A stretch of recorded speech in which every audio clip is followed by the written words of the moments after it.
Bismillahirrahmanirrahim. अस्सलामुअलैकुम and welcome back to my channel educational tips. कैसे हैं आप सब? उम्मीद करती हूँ आप सब बिल्कुल ठीक होंगे। स्टूडेंट्स, आज मैं आपके साथ शेयर कर रही हूँ रीडिंग, और ये है जी हमारे पास दी कार्टूनिस्ट। इसकी रीडिंग मैं आज आपके साथ शेयर कर रही हूँ। तो आप सब बच्चे अपना पेज नंबर ओपन कर लीजिए, पेज नंबर 54। पेज नंबर 54 के टॉप पे आ जाइए। तो यहाँ पर हमारे पास दी कार्टूनिस्ट, ये एक स्टोरी है बेसिकली। और चलिए स्टार्ट करते हैं, इसकी रीडिंग स्टार्ट करते हैं हम लोग। Did you hear me अल्फी?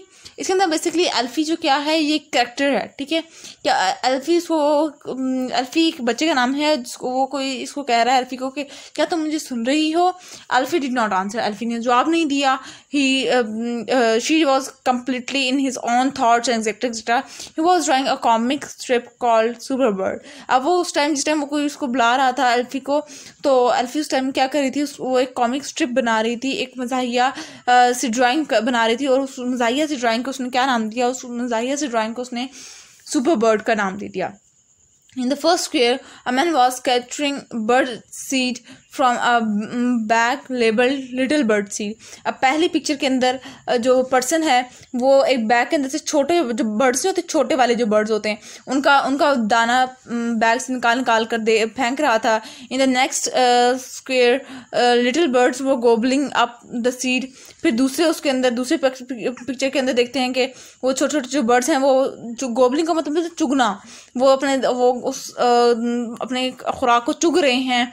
In the third square, the man was scattering bird seed for a big labeled big bird trees. अब थर्ड के अंदर वो दिखाते हैं कि जो मैन है वो जो है वो क्या कर रहा है कि वो जो बड़े वाले जो बर्ड्स होते हैं उनके लिए उनका दाना फेंक रहा है। In the next square big birds were gobbling up the seed.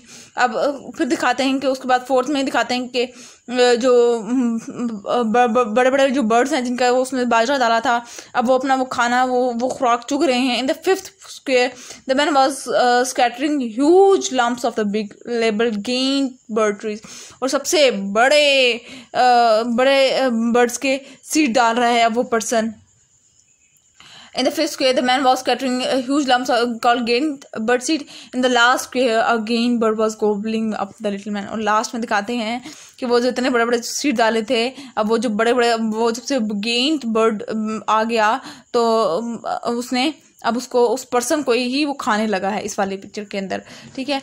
There was a smile on Alfie's face as he looked at what he had done. अब जब उसने उसी सारी ड्राइंग बना ली तो उसने देखता है कि उसके चेहरे पर एक हल्की सी स्माइल आती है कि देखो उसने क्या बनाया। At the top of the drawing he lettered in the word super bird.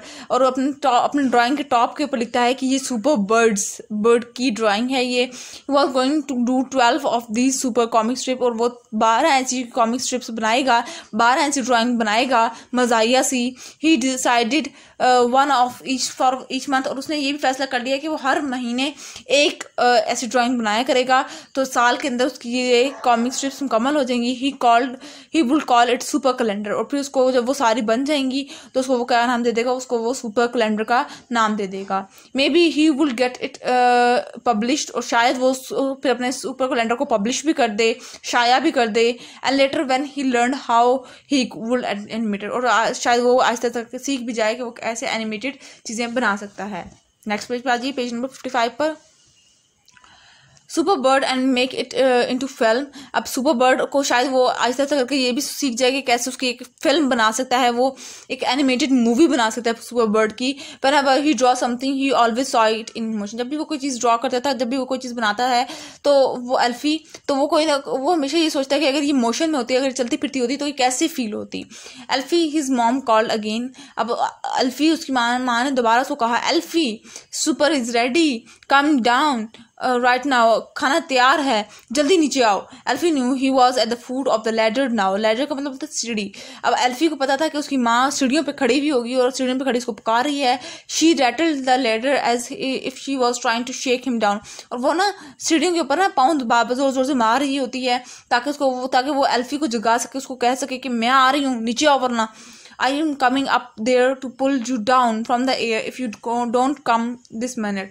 और शायद वो उसकी माँ उसको एल्फी को ये पाँव ज़मीन पे बार बार सीढ़ी पे मार के ये बताना चाह रही है कि मैं आ रही हूँ, अगर तुम ना आए तो मैं तुम्हें कान से पकड़ती लेकर आऊंगी, अभी इसी वक्त फौरन आओ, आई एम कमिंग, मैं आ रही हूँ। He got up quickly and turn his paper face down on the table. वो जल्दी जल्दी उठता है, एल्फी उठता है, अपने जो ड्राइंग होता है उसको पेपर उल्टा करता है। He started from a ladder that led down stair. फिर वो लैडर पे जाता है, सीढ़ियों पे चढ़ जाता है, और फिर वो सीढ़ियों से नीचे आता है। Coming down from the attic was like getting off one of those rides at the amusement park. और नीचे आना इस तरह से होता है जिस तरह से एक अम्यूजमेंट पार्क में वो एक राइड ले रहा है।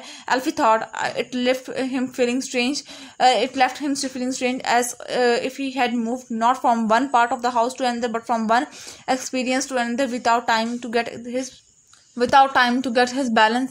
और इस तरह से जब भी वो सीढ़ियाँ उतरता था तो उसको ऐसे लगता था जिस तरह से वो एक स्टोरी के पार्ट से दूसरी स्टोरी के पार्ट पे आ रहा है बगैर उसको, मतलब उसको काफ़ी स्ट्रेंज फील होता था कि अचानक से, क्योंकि जब भी कोई आपको अचानक से कोई काम करता उठा दे तो आपको काफ़ी होता है ना कि, और उस टाइम तो आपके थॉट्स भी चल रहे होते हैं साथ साथ कि आपको क्या चीज़ कैसे कैसे करनी है, तो अचानक से आपको कोई डिस्टर्ब कर दे, you feel little bit annoyed, और आपको काफ़ी उलझन इरिटेट हो जाते हो आप कि क्यों मुझे उठाया, ठीक है। और ड्राइंग के वक्त जब आपके अपने ही थॉट्स चल रहे हों तो फिर तो ऑब्वियसली थोड़ा बहुत तो नखरा बनता है, लेकिन मामा के सामने तो कौन क्या कर सकता है, कुछ भी नहीं।